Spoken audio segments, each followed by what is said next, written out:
Bismillahirrahmanirrahim. Assalamualaikum warahmatullahi wabarakatuh. Innal hamdalillah nahmaduhu wa nasta'inuhu wa nastaghfiruh wa na'udzu billahi min shururi anfusina wa min sayyiati a'malina man yahdihillahu fala mudilla lahu wa man yudlil fala hadiya lahu. Asyhadu an la ilaha illallah wa asyhadu anna Muhammadan 'abduhu wa rasuluh. Allahumma 'allimna ma yanfa'una wa anfa'na bima 'allamtana warzuqna ilman yuqarribuna ilaika ya arhamar rahimin.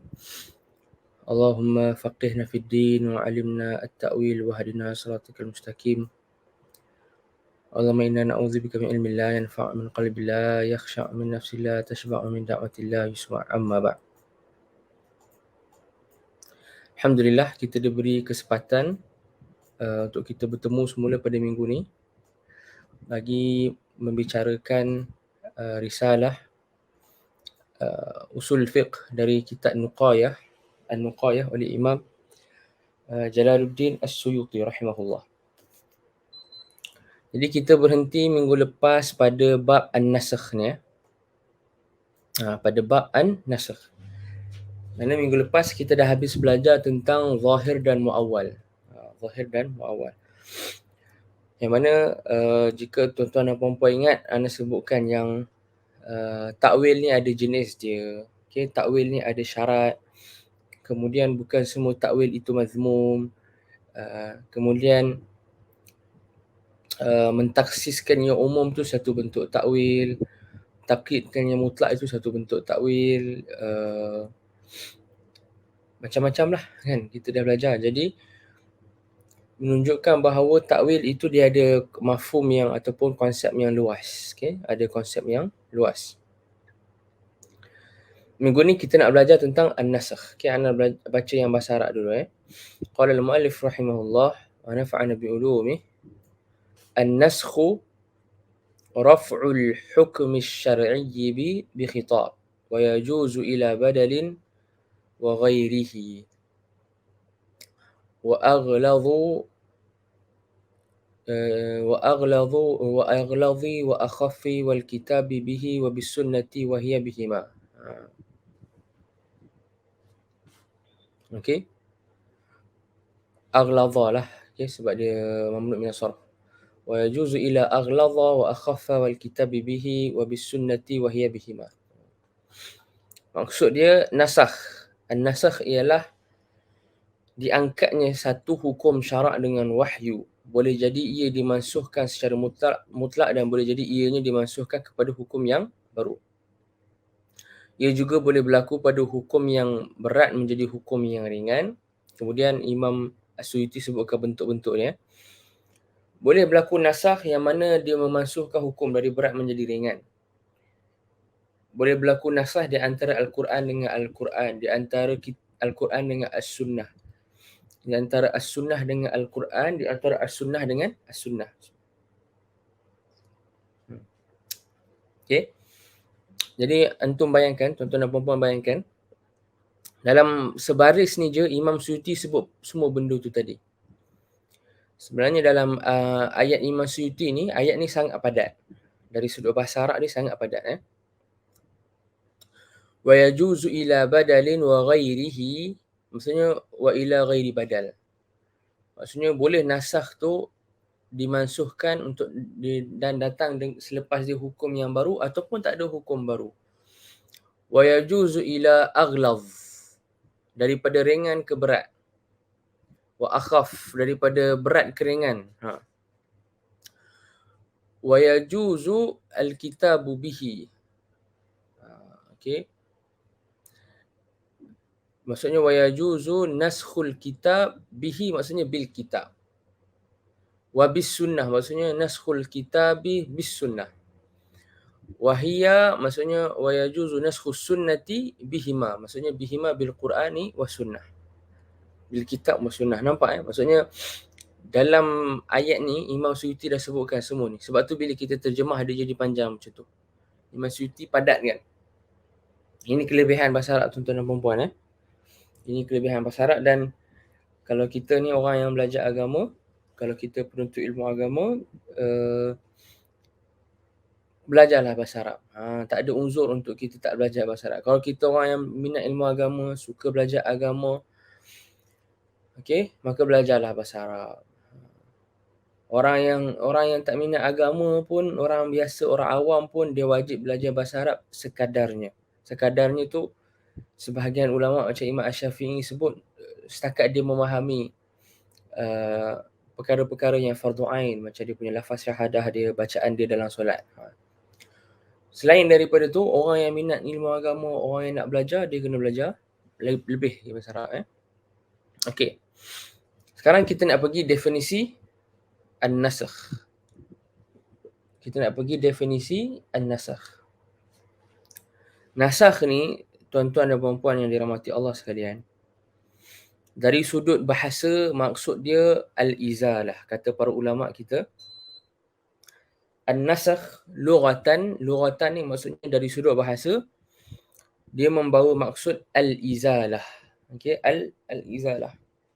Al-izalah ni maksud dia membuang. Okey, membuang atau menghilangkan. Okey. Al-izalah maksud dia membuang atau menghilangkan. So, orang Arab dia akan kata nasakhatis syamsu adh-dhilla. Okey, nasakhatis syamsu adh-dhilla. Matahari telah menghilangkan bayang. Matahari telah menghilangkan bayang, ataupun yalah boleh kita cakap bayang. Okey, adh-dhill ni bayang ataupun macam tempat berteduh, dia ada, bila kita berteduh dia macam ada bayang kan. Naungan, okay, macam naungan ya. So matahari bila dia naik, dia akan menghilangkan bayang yang ada kat tempat teduhan. Okey. Dan kalau tuan-tuan dan puan-puan ingat, kalau pernah belajar fiqh akan, kalau tuan-tuan dan puan-puan pernah belajar fiqh akan tahu matahari ni bila dia naik, makin dia ke tengah langit. Okey, makin dia ke tengah langit, dia naik, makin dia ke atas ke tengah langit, ke tengah, ulama panggil wasatus sama, makin hilang bayang-bayang. So nanti bila matahari betul-betul ke atas tengah langit itu, bayang-bayang sikit je. Setengah tempat dia ada fenomena pelik sampai tak ada bayang-bayang. Ataupun setingkat Ana pernah jumpa artikel dia kata setengah tempat bila matahari tu dia naik tinggi dan dia kat tengah-tengah langit tu, ada fenomena tak ada bayang-bayang langsung. Okay. So itu maksud dia. Wa qila ma'nahu an-naqlu min qawlihim nasakhtu ma fi hadzal kitab. Dan makna kedua dari sudut bahasa nasakh ni maksudnya pindah. Pindah, an-naql, pindah. Contohnya orang Arab kata nasakhtu ma fi hadzal kitab. Saya copy. Okey. Saya copy apa yang ada dalam kitab ni. Saya copy dan pindahkan. Saya salin dan pindahkan apa yang ada di dalam kitab ini. Itu dari sudut bahasa. Jadi sebenarnya tuan-tuan dan puan-puan yang dirahmati Allah sekalian, kalau kita perhatikan dua makna dari sudut bahasa ni, okey, dua makna dari sudut bahasa, kita akan dapati dalam istilah ulama, dalam definisi nasakh yang diberikan oleh para ulama kita secara istilah, kedua-dua makna ni ada. Kedua-dua makna ni ada. Pertama, izalah, menghilangkan. Okey, membuang atau menghilangkan.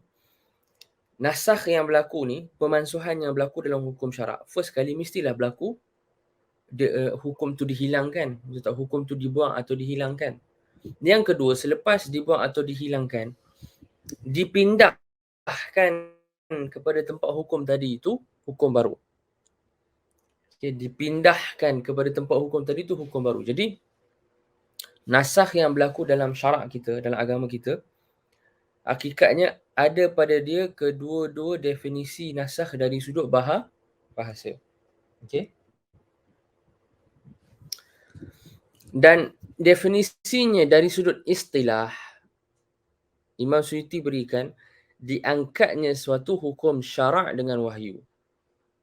Dalam bahasa Arab dia, raf'ul hukmi syar'i bi khitabin. Raf'ul hukmi syar'i bi khitab, diangkatnya hukum syarak. Diangkat dekat sini maksudnya dipinda. Okey. Bi khitab, dengan khitab. Khitab ni adalah kalamullah lah. Khitab adalah kalamullah. Okey, kalamullah yang ditujukan kepada mukallaf. Itu definisi yang Imam As-Suyuti bagi. Sebahagian ulama disebutkan definisi lain. Okey. Sebahagian ulama disebutkan definisi lain. Antara definisi yang masyhur, nasakh ni adalah al-khitabu ad-dalu ala raf'il hukmi thabiti bil khitabil mutaqaddimi ala wajhin laulahu lakana thabitan ma'a tarakhihi anhu. Okay, panjang. Ni antara definisi nasakh yang diberikan oleh Imam Al-Haramain. Okay, Imam Haramain. Ataupun kita ambil definisi lain yang lagi pendek dan jelas, ayat anda sebut, iaitu raf'u hukmi dalilin syar'i okay, au lafzihi bidalilin minal kitabi awis sunnah. Okay, mengangkat hukum daripada dalil syar'i ataupun lafaznya bukan hukum, dengan dalil daripada kitab ataupun sunnah. Kalau definisi yang Imam Al-Haramain bagi tadi, terjemahan dia, nasakh adalah khitab Allah yang menunjukkan kepada diangkatnya hukum yang telah sabit dengan khitab yang terdahulu. Maksudnya, dulu ada hukum yang Allah telah pun tetapkan. Ada khitab Allah berkaitan dengan hukum tu. Kemudian, datang hukum baru, yang mana hukum baru ni khitab Allah lah. Datang hukum baru, dia mengangkat hukum yang lama tadi tu. Okay? Ad-dallu ala raf'il hukmi al-thabit bil khitabil mutaqaddim ala wajhin. Ala wajhin ni maksudnya, diangkatnya hukum itu berlaku dengan cara yang mana laulahu lakana thabitan wa tarakhihi anhu. Tanpa ada khitab yang baru mengangkat khitab yang lama tadi, tanpa ada hukum yang baru mengangkat hukum yang lama tadi, nescaya hukum yang lama itu pun akan kekal ada. Okay, nescaya hukum yang lama itu akan kekal. Okey. Jadi dengan bahasa mudah dia, nasakh ni apabila datang khitabullah yang baru mengangkat hukum yang lama. Khitabullah. Apa dia khitabullah? Khitabullah ini dengan bahasa mudah dia, kalau kita nak mudahkan, kita cakap nas. Khitabullah adalah nas. Hadis pun termasuk khitabullah. Okey. Hadis pun termasuk khitabullah.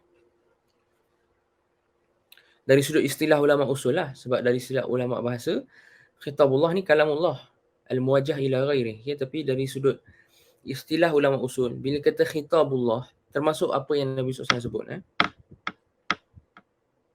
Okey. Itulah apa yang dimaksudkan dengan nasakh, definisi dia. Okey. Sekarang ni kita nak pergi kepada bentuk-bentuk nasakh yang ada. Okey. Bentuk-bentuk nasakh yang ada. Yang mana Imam As-Suyuti kata boleh jadi ia dinasakhkan secara mutlak. Dan boleh jadi ianya dimansuhkan kepada hukum yang baru. Okey. Kadang-kadang nasakh, apabila berlaku nasakh, dia tak ada, dia tak nasakh dan bawa hukum baru, tak ada. Cukup diangkat hukum yang lama sahaja. Cukup diangkat hukum yang lama sahaja. So macam ini kat sini, Imam Suyuti sebut boleh jadi ia dimansuhkan secara mutlak dan boleh jadi ianya dimansuhkan kepada hukum yang baru. Maksudnya ada dua keadaan. Keadaan pertama, bila berlaku nasakh, dia berlaku apabila ada hukum yang lama, datang khitabullah yang baru, kemudian mengangkat hukum yang lama tu. Okey. Mengangkat hukum yang lama tu kemudian adakah bawa hukum baru? Tak. Tak bawa hukum baru pun. Okey, tak bawa hukum baru pun. Ya, kadang-kadang dan cuma para ulama usul kita berselisih wujud ke contoh tu. Wujud ke contoh yang mana dinasahkan hukum tapi tak ada badal dia, tak ada ganti dia. Okey, ulama usul kita hakikatnya ada khilaf. Okey, terutamanya Imam Syafi'i lah. Imam Syafi'i melihat ada khilaf kat sini. Bagi Imam Syafi'i tak ada. Bagi Imam Syafi'i, semua hukum kalau diangkat mesti kena ada hukum. Sebab dalam Quran sebut, apa yang kami nasahkan, okey, daripada ayat atau kami lupakannya, maka kami akan bawa yang lebih baik daripadanya atau yang sama dengannya. Ma nansakh min ayatin aw nunsiha na'ti bi khairin minha aw mithliha, kan. Jadi Imam Syafi'i kata kalau macam tu setiap nasah yang berlaku dia mesti ada gantilah. Sama ada hukum yang lagi baik atau hukum yang sama. Okey. So itu dari sisi Imam Syafi'i. Kalau kita nak bagi contoh boleh. Okey, kita bagi contoh. Contohnya adalah kata para ulama kita, contoh nasah hukum secara mutlak, iaitu tak dia nasah hukum itu dinasahkan tapi tak dibawakan ganti yang baru. Contohnya dalam ayat surah Al-Mujadilah ayat 12. Okey. Allah Azza wa Jalla berfirman, A'udzubillahi minasyaitonir rajim, ya ayyuhallazina amanu idza najaitumur rasul faqaddimu baina yaday najwakum shadaqah. Okey. Wahai orang-orang yang beriman, apabila kamu menyeru Rasulullah sallallahu alaihi wasallam, maka kemukakanlah di hadapannya, kemukakanlah di hadapan seruan kamu itu sedekah. Okey, sedekah. Yang mana pemberianlah maksudnya. Yang mana dulu hukumnya kalau kita nak menyeru Rasulullah, okey, sebelum kita seru, kita nak dapatkan attention Rasulullah SAW, sebelum kita suruh, kita wajib kemukakan suatu sedekah. Satu pemberian. Satu pemberian. Maksudnya satu pemberian. Kemudian kata para ulama, ayat tadi itu dinasahkan dengan ayat yang seterusnya. Dinasah dengan ayat yang seterusnya. Ashfaqtum an tuqaddimu baina yaday najwakum sadaqat. فَإِذْ لَمْ تَفْعَلُوا وَتَابَ اللَّهُ عَلَيْكُمْ فَأَقِيمُوا الصَّلَاةَ وَآتُوا الزَّكَاةَ. Okay, itu dalam surah Al-Mujadalah ataupun Al-Mujadilah ayat 12 dan 13. Okay, dikatakan ayat yang memansuhkannya itu adalah pada ayat yang seterusnya, ayat ke-13. Kan? Jadi apa maksud ayat ke-13 tu? Okey. Ashfaqtum, maksudnya adakah kamu khawatir kamu akan menjadi fakir disebabkan kamu mendahulukan ataupun mengedepankan sedekah apabila kamu menyuruh Rasulullah. Okey. Ashfaqtum an tuqaddimu baina yaday najwakum sadaqat, maksudnya adakah kamu risau atau khawatir yang nanti kalau kamu menyuruh Rasulullah SAW, kamu kena kemukakan sedekah. Kan? Kamu kena kemukakan sedekah.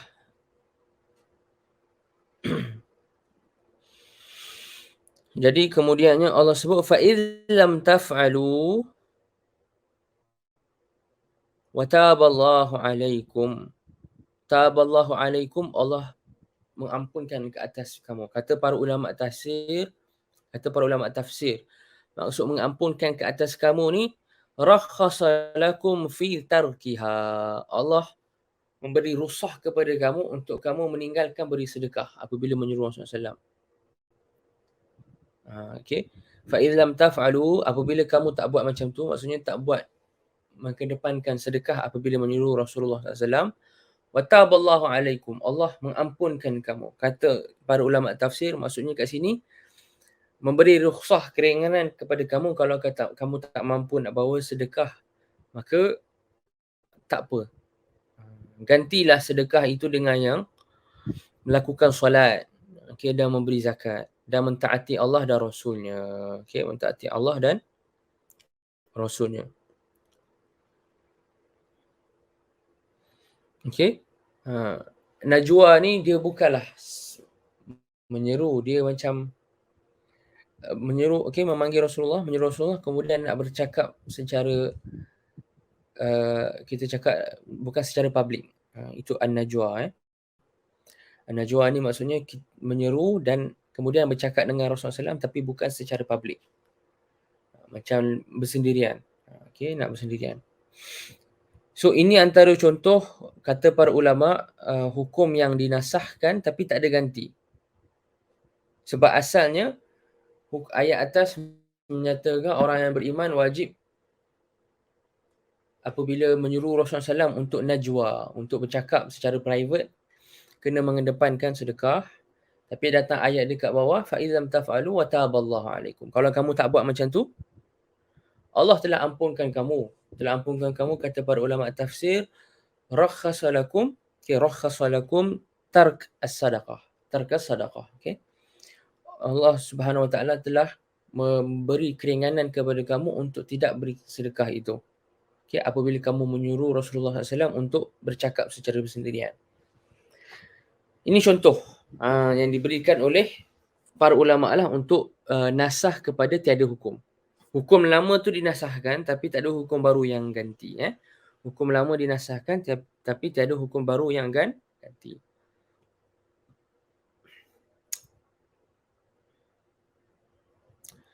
Yang tak setuju dengan ayat ini antaranya Imam Asy-Syafi'i dan juga Al-Allamah. Bukan tak setuju tu, tak setuju dengan dakwaan bahawa ianya nasah kepada tak ada hukum. Hukum lama dinasahkan, kemudian tak ada hukum baru kan. Tak dibawa gantinya hukum baru. Yang tak setuju ni antaranya Al-Allamah Muhammad Al-Amin Asy-Syanqiti rahimahullah. Ulama yang masyhur. Dan Al-Allamah Al-Amin Asy-Syanqiti sama macam Imam Syafi'i, mereka berhujahkan dengan ayat yang disebut dalam surah Baqarah tadi. Ma nansakh min ayatin aw nunsiha na'ti bi khairin minha aw mithliha. Apa yang kami nasahkan atau kami lupakan daripada nunsiha ni bukanlah maksud lupakan tapi kami tinggalkan. Okey. Apa yang kami nasahkan atau kami tinggalkan daripada ayat tu, okey, kami gantikan dia dengan yang lebih baik atau yang sama dengannya. Okey. So kata Imam Al-Syafi'i dan Al-Allamah Muhammad Al-Amin Asy-Syanqiti, nasakh mesti kena daripada ada hukum kepada ada hukum. Dia tak boleh daripada ada hukum yang lama kemudian tak ada hukum. Okey, tak boleh. Kata Al-Allamah Al-Amin Asy-Syanqiti dalam surah Mujadilah tadi atau Mujadalah tadi, ayat yang kita baca 12 dengan 13, kata Imam Al-Allamah Al-Amin Asy-Syanqiti, nasakhnya adalah daripada hukum wajib kepada hukum harus, bukan daripada hukum wajib kepada tak ada terus. Ataupun daripada hukum wajib kepada hukum sunat. Jadi menurut Al-Allamah Al-Amin Asy-Syanqiti, tak dinasahkan pun galakan untuk ataupun suruhan untuk mengemukakan sedekah ketika mana menyeru Rasulullah SAW untuk bercakap secara private tu. Bahkan Al-Allamah Al-Amin Asy-Syanqiti kata hukum dia hanya berubah daripada wajib ke sunat, wajib kepada mustahab, bukan daripada wajib kepada tak ada hukum. Maksudnya masih lagi dituntut, digalakkan kalau siapa yang menyeru Rasulullah SAW dan nak bercakap dengan Rasulullah SAW secara private, okey, najwa ni macam cakap secara private, maka sunat, okey, sunat untuk bagi sedekah. Nampak? Okey. Wa ajaba an ayatis sadaqah bi anna alladhi nusikha huwa al-wujub wa amma al-istihbabu fahuwa baqin lam yunsakh. Adapun mustahabnya mengemukakan sedekah ketika menyuruh Rasulullah SAW untuk bercakap secara private tu, maka ianya kekal mustahab dan tidak mansukh. Okey, ini juga disebutkan oleh ulama mazhab Hanafi yang masyhur. Okey, iaitu Al-Kamal Ibnu Al-Humam. Okey, Al-Kamal Ibnu Al-Humam. Ulama mazhab Hanafi yang alim dalam bidang usul usul dan ilmu-ilmu alat. Al-Kamal Ibnu Al-Humam Al-Hanafi.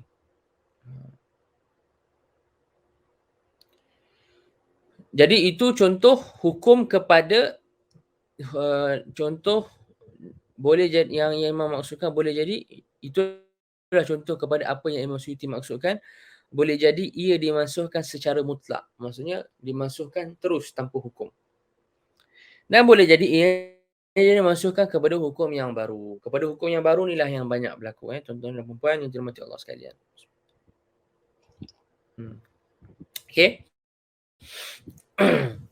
Bila kepada hukum yang baru dia boleh jadi pada hukum yang berat, ringan menjadi berat ataupun berat menjadi ringan.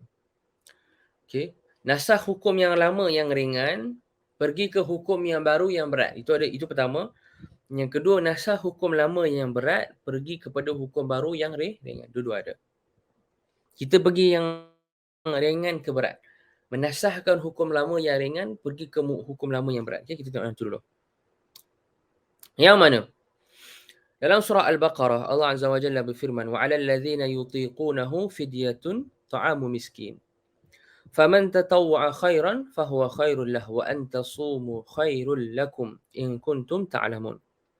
Asalnya dalam ayat ini Allah memberi pilihan untuk orang tu pilih di antara dia berpuasa atau dia bayar sahaja, bayar fidyah. Okey. Boleh pilih. Okey, boleh pilih. Wa antasumu khairul lakum. Kalau kamu pilih nak puasa, itu lagi baguslah bagi kamu. So asalnya puasa tu tak wajib kepada semua orang. Puasa Ramadan tak wajib kepada semua orang. Orang boleh pilih nak puasa Ramadan ataupun dia bayar makan, bagi makan, fidyah. Okey, dengan memberi makan. Kemudian dinasahkan dengan ayat selepasnya, faman syahida minkumus syahra falyasum. Ayat atas tadi bagi pilihan. Bahkan ayat tu kata kalau kamu pilih untuk puasa lagi baguslah, tapi tak ada masalah untuk tak puasa. Wa antasumu khairul lakum in kuntum ta'lamun. Kalau kamu pilih untuk puasa lagi baguslah. Tak sekiranya kamu mengetahui. Tapi tengok ayat bawah kata faman syahida minkumus syahra falyasum. Siapa daripada kalangan kamu yang nampak anak bulan itu, maka wajiblah dia untuk berpuasa. Okey. So kat situ ada umum. Ada umum. Man sirah umum. Kita dah belajar kalau tuan-tuan dan puan-puan ingat. Man sirah umum. Man dekat situ syartiyah. Syartiyah. Siapa sahaja yang menyaksikan anak bulan, falyasumh. Wajiblah dia berpuasa. Okey, fi'il mudhari' yang didahului dengan lamul amr. Falyasumh. Siapa sahaja. Siapa dekat situ umum. Man. Maksudnya semua orang dah tak ada pilihan dah. So menasahkan asalnya ada pilihan untuk tak puasa. Boleh nak puasa atau bagi fidyah. Kepada semua orang wajib puasa. Siapa yang nampak anak bulan. Nampak tak? So itu para ulama kita sebut contoh nasakh hukum daripada ringan ke berat. Okey, ringan ke berat.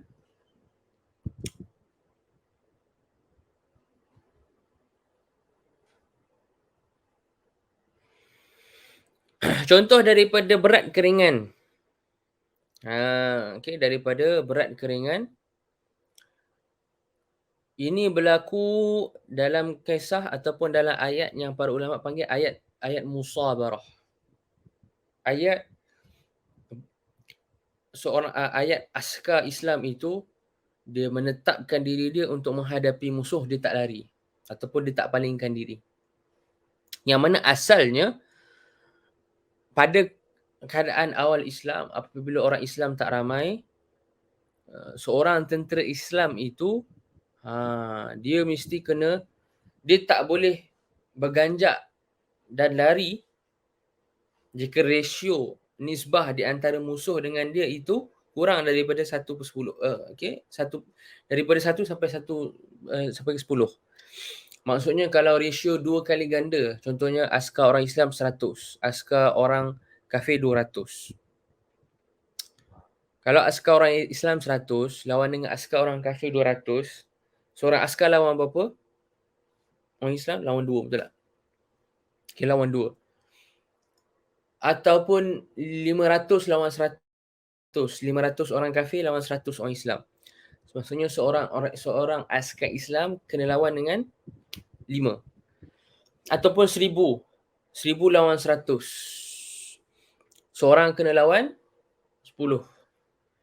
Jadi ayat tu menyebut kepada kita, nanti anda baca ayat dia.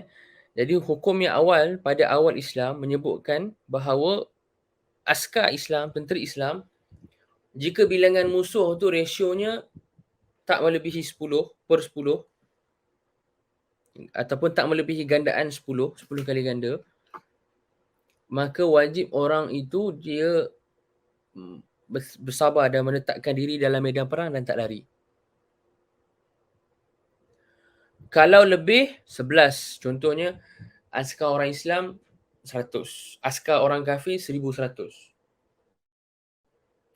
1:11 ratio kan. Seorang lawan 11 orang. Ataupun askar orang kafir 1500, askar Islam 100. So seorang kena lawan 15. Kalau macam tu boleh, tak ada musuh, tak menetapkan diri, boleh lari, boleh paling. Okey? Itu asal Islam. Berat tak? Berat sangat In yakum minkum 20 sabirun yaghlibu mi'atain. Okey, ada pada kamu 20 orang askar yang bersabar menetapkan diri, dia mengalahkan 200. 20 200. Berapa tu? 1 dan 10 lah. Kemudian dinasahkan, okey, pada ayat seterusnya dalam surah Al-Anfal, fa iyakum minkum mi'ah sabiratun yaghlibu mi'atain. Maksudnya 100 lawan 200. 100 lawan 200, ratio dia apa? Seorang lawan 2. Itu dia. So kalau 100 lawan 300 tak wajib musabarah. 100 lawan 400 tak wajib musabarah. Musabarah tu maksudnya menetapkan diri untuk menghadapi musuh. Teruskan perang dan menetapkan diri menghadapi musuh. Kalau 100 lawan 300, 100 lawan 400, 1 lawan 500 tak wajib musabarah lagi lah bagi askar orang Islam. So itu contoh nasah hukum. Daripada yang berat pergi kepada hukum yang ringan. Okay, tuan-tuan dan puan-puan boleh rujuk surah Al-Anfal ayat 65 dan 66. Boleh?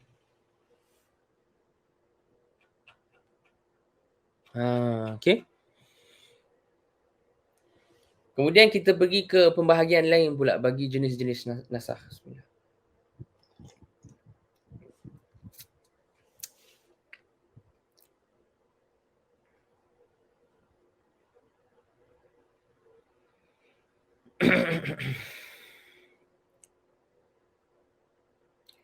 Okey.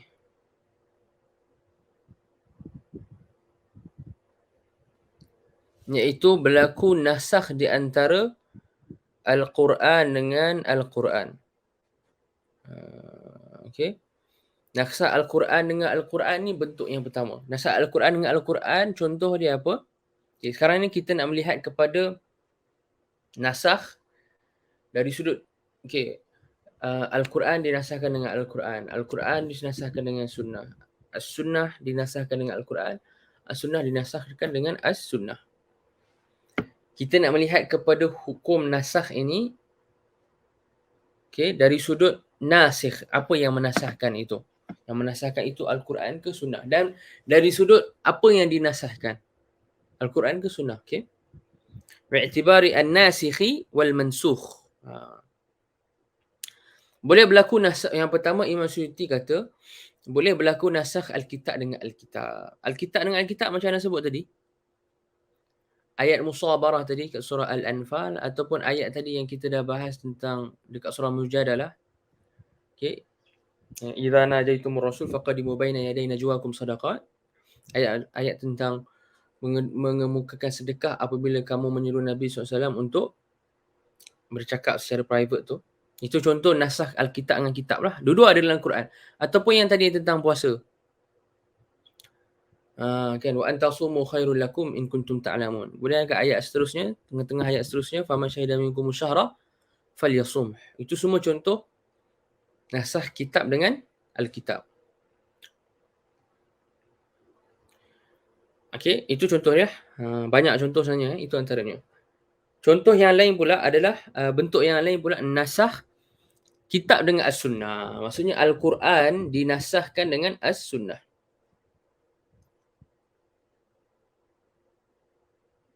Okey. Al-Quran dinasahkan dengan sunnah.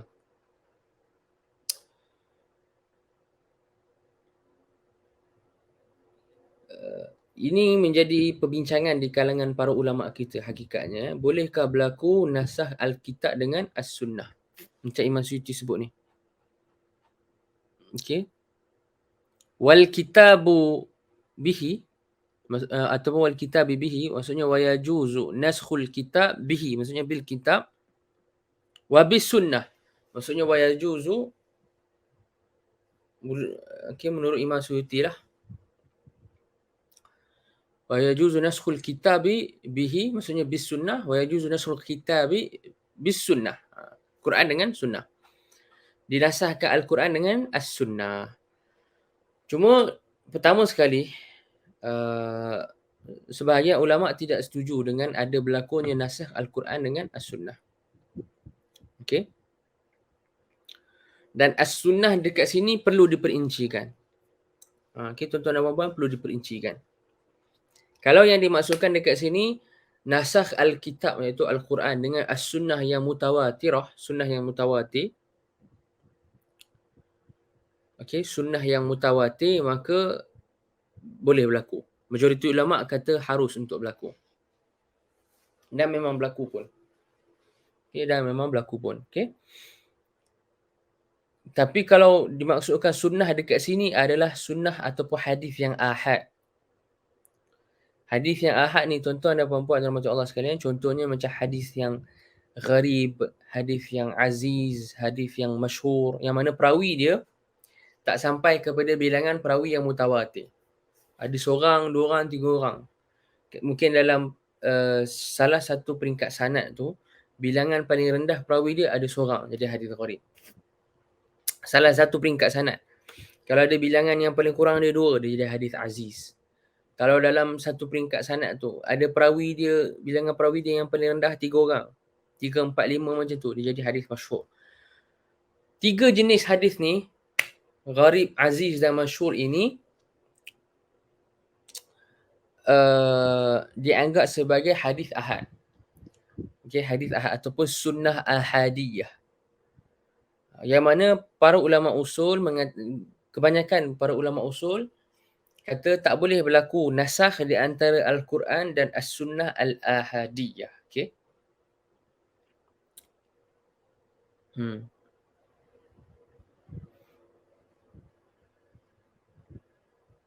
Sebab apa? Kenapa jumhur tak bagi? Kenapa jumhur tak bagi? Kata mereka, okey, ada beberapa sebab. Ada beberapa sebab.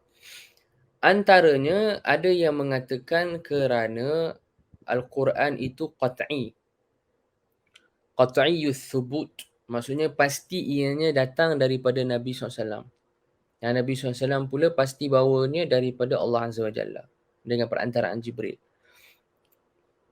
Qat'iyyus thubut maksudnya kita tak syak akan kesabitan Al-Quran itu kepada Nabi SAW. Dengan ramainya orang yang meriwayatkan Al-Quran, menukilkan Al-Quran, menghafal Al-Quran daripada zaman berzaman. Tak ada berlaku walaupun satu tahrif, okay, perubahan pun pada Al-Quran itu, maka Al-Quran itu qat'iyyus thubut. Okay. Sebab Al-Quran manqulun ilaina bitawatur. Dinukilkan kepada kita, dinukilkan zaman berzaman secara mutawatir. Okay. Adapun as-sunnah al-ahadiyah ataupun hadis ahad ni, maka ianya tak qat'i. Ianya zanni. Hatta kalau ianya sahih sekalipun, ianya zanni. Ianya zanni pada asalnya lah. Pada asalnya, kalau hadis tu ahad, walaupun dia sahih, dia zanni. Dia zanni. Kata Imam Al-Iraqi dalam Alfiyah beliau, wa bis sahihi wad dha'ifi qasadu fi zahirin lal qat'a wal mu'tamadu. Okey. Ulama hadis apabila mereka hukumkan hadis tu sebagai sahih, ataupun mereka hukumkan hadis tu sebagai hasan, ataupun mereka hukumkan hadis tu sebagai dhaif, yang mereka kehendaki adalah secara zahir sahaja, bukan pasti. Maksudnya hukum tadi itu sahih itu bukan hukum yang qat'i, tapi dia hukum yang zanni. Atau Imam Al-Iraqi sebut lal qat'a, bukan secara qat'i. Wa bis sahihi wad dha'ifi qasadu fi zahirin lal qat'a wal mu'tamadu. Okey. Itu kata Imam Al-Iraqi. Jadi yang zanni, yang bersifat sangkaan, walaupun dia sangkaan kuat, dia tak mengalahkan yang qat'i dan yakin. Al-Quran dia qat'i dan yakin, As-Sunnah dia zanni. Okey. Itu pertama. Ini ana nak cerita kenapa jumhur ulama tidak mengharuskan untuk berlaku nasakh Al-Quran dengan hadis yang ahad. Kita bukan bincang nasakh Quran dengan hadis mutawatir, ini nasakh Quran dengan hadis ahad. Sebab nasakh Quran dengan hadis mutawatir ulama setuju boleh. Itu sebab pertama. Sebab kedua, sebagian ulama yang lain dia tengok sudut atau angle lain. Dia kata hadis ahad ataupun sunnah ahadiyah ini dia bukan lagi bagus, dia bukan lagi baik dari sudut kekuatannya daripada Al-Quran, dan dia tak semisal dengan Al-Quran. Maka hadis ahad ni dia tak masuk dalam ayat ma nansakh min ayatin aw nunsiha na'ti bi khairi minha aw mithliha. Okey. Dia kata hadis ahad tak masuk dalam ayat tu sebab sekarang ni bila berlaku nasakh hukum, kalau ada nasakh hukum di antara Al-Quran dan hadis ahad dia tak bi khairin minha, dia tak lagi bagus daripada Quran. Dan dia juga tak mithliha, dan dia juga tak sama level dengan Quran. Maka dia tak boleh nak menasahkan Quran. Hadis mutawatir dia sama kuat dengan Quran. Hadis mutawatir. So bi khairin minha, okey, hadis mutawatir tak lagi afdal daripada Quran. Tapi hadis mutawatir ni mithliha, dia sama kuat dengan Quran. So boleh nasah Quran dengan mutawatir, tapi ada mutawatir, tapi tak boleh nasah Quran dengan hadis ahad. So nampak tak ada dua sebab kenapa mereka tidak mengharuskan untuk berlaku nasah Al-Quran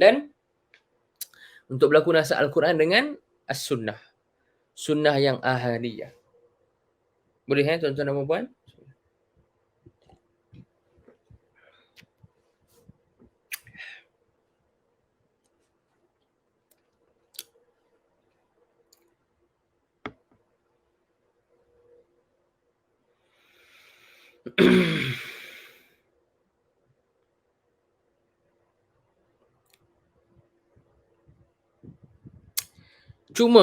Cuma ada perbahasan yang menarik. Okey, perbahasan yang menarik. Dalam para ulama kita membahaskan dari sudut harus berlaku atau tidak nasah Al-Quran dengan As-Sunnah. Persoalan yang lebih kita perlu tanya, adakah memang berlaku dalam syarak kita ada ayat Al-Quran yang memang dinasahkan dengan hadis yang ahad? Ada tak? Ada dakwaan ataupun cubaan ijtihad daripada para ulama kita rahimahumullah ajma'in yang mereka cuba bagi contoh berlaku. Mereka cuba bagi contoh berlaku sebenarnya Al-Quran dinasahkan dengan hadis ahad. Tapi contoh itu dikritik. Okey?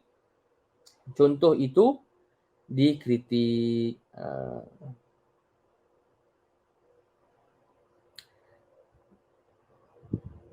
Ana bagi contoh tu, ana bacakan Antaranya mereka mengatakan ayat dalam surah Al-Baqarah.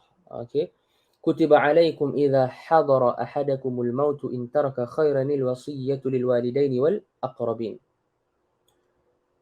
Hadis ayat Quran tentang kewajipan untuk melakukan wasiat.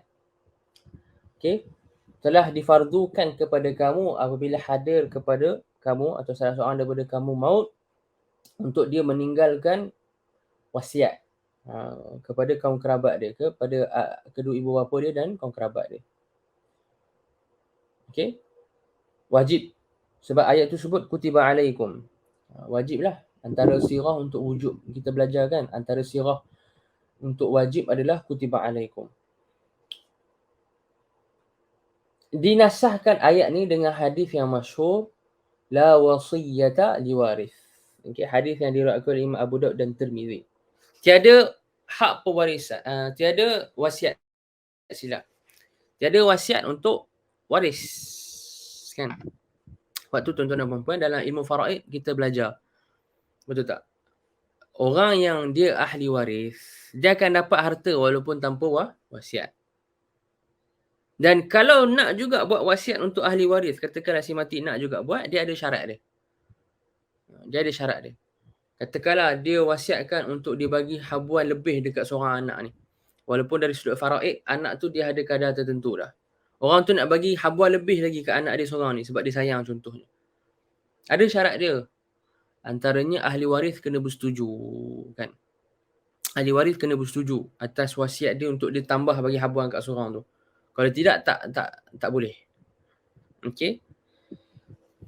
Dan yalah, bila datang hukum faraid, tak ada keperluan kepada wasiat. Wasiat jadi bukan kepada kaum kerabat ataupun bukan kepada ahli waris, kepada orang lain.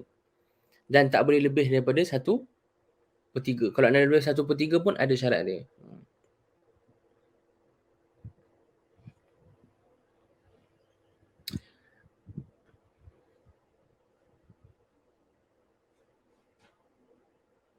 Okey.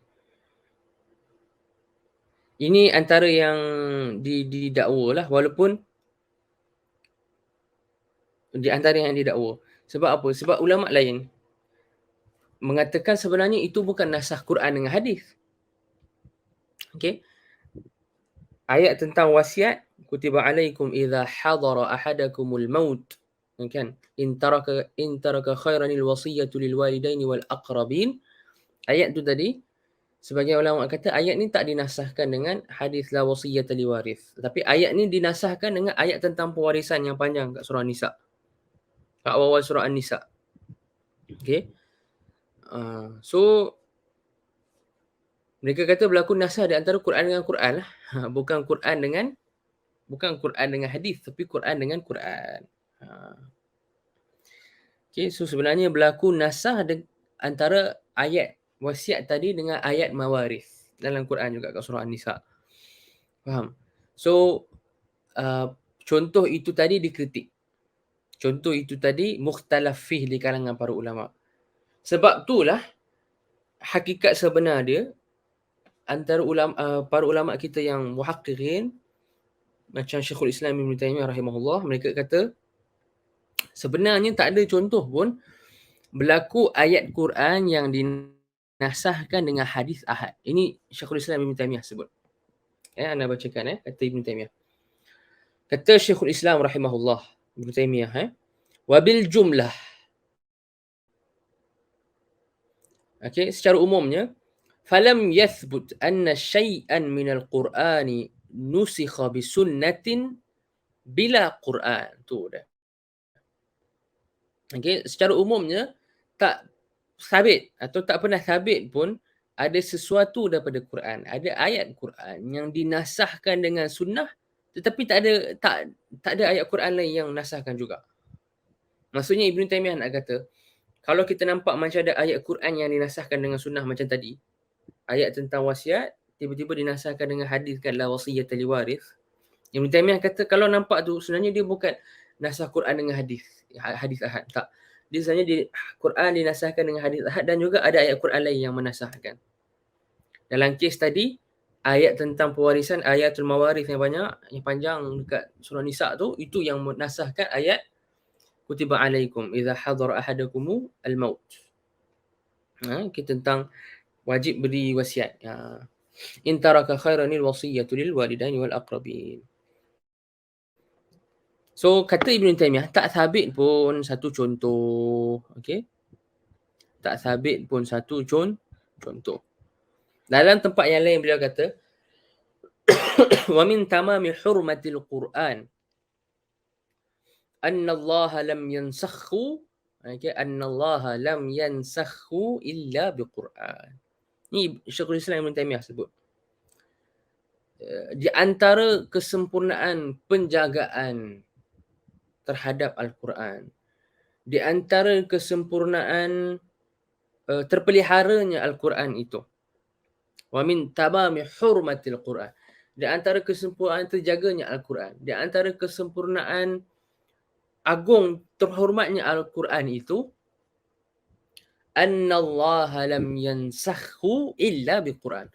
Allah tidak menasahkan ayat yang ada dengan Al-Quran melainkan dengan apa yang ada dalam Al-Quran juga. Allah tidak menasahkan apa yang ada dalam Al-Quran melainkan dengan apa yang ada dalam Al-Quran juga. Okay, jadi kita ada dua nukilan daripada Syekhul Islam Ibn Taimiyah rahimahullah yang mengatakan tak berlaku pun, lam yaqa' syar'an, tak pernah berlaku pun dalam syarak ayat Al-Quran yang dinasahkan dengan As-Sunnah. Okay. Kemudian kita tengok sikit lagi, berlaku nasakh As-Sunnah dengan Al-Kitab. Maksudnya hadis dinasahkan dengan Al-Quran. Hadis dinasahkan dengan Al-Quran.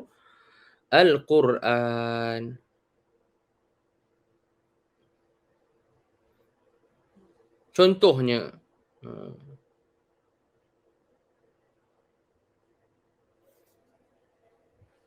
asalnya dalam hadis, okay, haram pada malam bulan puasa, pada malam hari bulan puasa,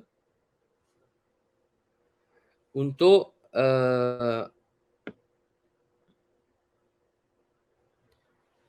al-mubasyarah. Kita nak terjemah macam mana? Untuk pegang-pegang ataupun untuk mesra lah, kita cakap mesra lah, mesra di antara suami dengan isteri. Okay, berdasarkan hadis Ibn Abbas radhiyallahu anhuma, yang mana Ibn Abbas menyebutkan kana an-nasu ala ahdi Rasulillah sallallahu alaihi wasallam idza sallu al-atamata haruma alaihim, ataupun hurima alaihim, okay, haruma alaihim at-ta'amu wasyarabu wan nisa'u wasamu ila al-qabilah. Okay.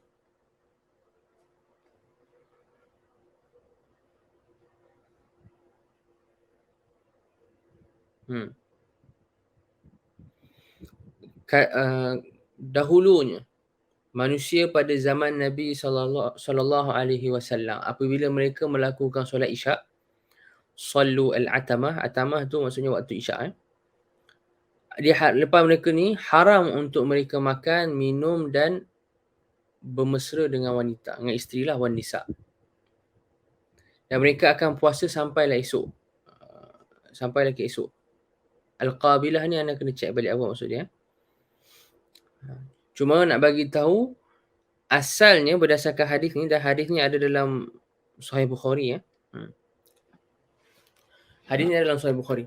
Asalnya Ibn Abbas kata zaman Rasulullah sallallahu alaihi wasallam,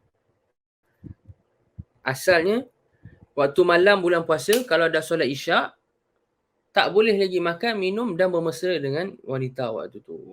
Okey. Tak boleh lagi bermesra dengan isteri waktu tu. Pada waktu malam pun. Okey, pada waktu malam. Ini sabit dalam hadis yang diriwayatkan oleh Al-Imam Al-Bukhari. Okey.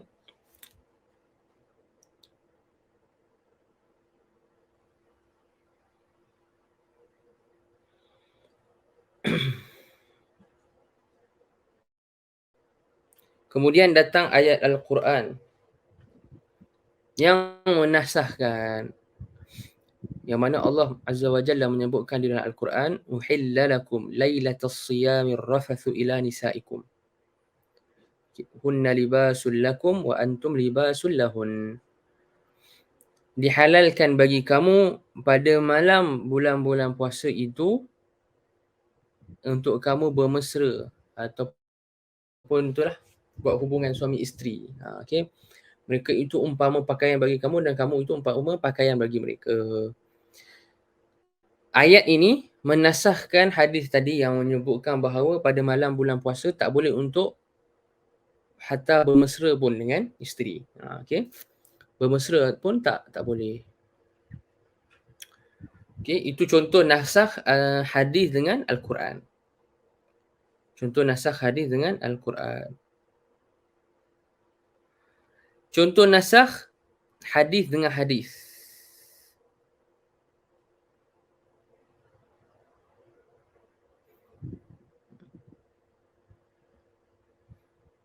Contoh nasakh hadis dengan hadis pun banyak. Okey, contoh nasakh hadis dengan hadis pun banyak. Antaranya contoh yang masyhur yang ulama selalu sebutkan, Nabi SAW pernah bersabda, kuntu nahaitukum an ziyaratil qubur. Dahulunya aku melarang kamu daripada menziarahi kubur. Fazuruha. Akan tetapi sekarang ziarahlah kubur. Bila Nabi SAW kata kuntu nahaitukum, maksudnya dahulunya aku melarang kamu. Maksudnya dahulunya ada hadis lah. Ada arahan daripada, ada larangan daripada Nabi SAW lah. Okay. Di penghujung hadis Nabi SAW kata fazuruha. Okay. Sekarang ni nak ziarah boleh. Silakan. Silakan untuk berziarah. Ini contoh nasakh hadis dengan hadis. Hadis dengan hadis. So selesailah perbahasan kita tentang nasakh hari ini. Selesailah perbahasan kita tentang nasakh hari ini. Cuma insya-Allah nanti anda cek balik apa maksud Ibnu Abbas tadi. Wasamu ila al-qabilah. Okay, anda kena cek balik. Ala kulli hal, hadis tu dalam Sahih Bukhari. Ibnu Abbas kata asalnya makan, minum dan bermesra dengan isteri itu haram setelah dilakukan solat Isyak pada malam bulan Ramadan. Kemudian datang ayat Quran menasahkan hukum tak boleh bermesra dengan isteri. Bahkan boleh bermesra dengan isteri dan buat hubungan suami isteri pun pada malam bulan Ramadan.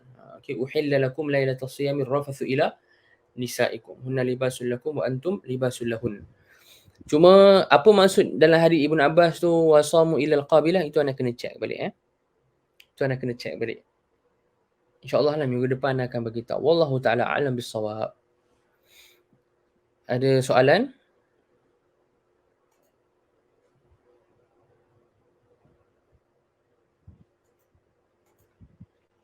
Tak ada soalan. Okey. Kalau tak ada, kita berhenti sampai sini sahaja. Yang baik itu daripada Allah, yang lemah tersilap cakap tu daripada anda sendiri. Semoga tuan-tuan dan puan-puan dapat manfaat daripada apa yang tuan-tuan dan puan-puan belajar dan dengar hari ini. Jadi hari ini kita ambil kelas kita sepenuhnya untuk perbahasan nasakh. Okey, bolehlah. Okey. Kita dapat good amount lah untuk perbahasan tentang nasakh kan. InsyaAllah minggu depan kita akan masuk tentang perbahasan af'alur rasul. Perbuatan Nabi SAW. Apa hukum yang kita boleh ambil? Apa dalalah yang kita boleh derive dari perbuatan Nabi SAW? Okay, maksudnya bila Nabi SAW buat satu perkara, adakah perkara itu wajib bagi kita? Ataupun sunat bagi kita, ataupun harus bagi kita untuk buat. Okay, so minggu depan kita akan belajar terperinci tentang af'alu ar-rasul sallallahu alaihi wasallam. Okay, sampai sini sahaja. Sallallahu ala sayyidina Muhammad wa ala alihi wa sahbihi wa sallam. Subhanakallahumma wa bihamdik asyhadu an la ilaha illa anta astaghfiruka wa atubu ilaik. Assalamualaikum warahmatullahi wabarakatuh.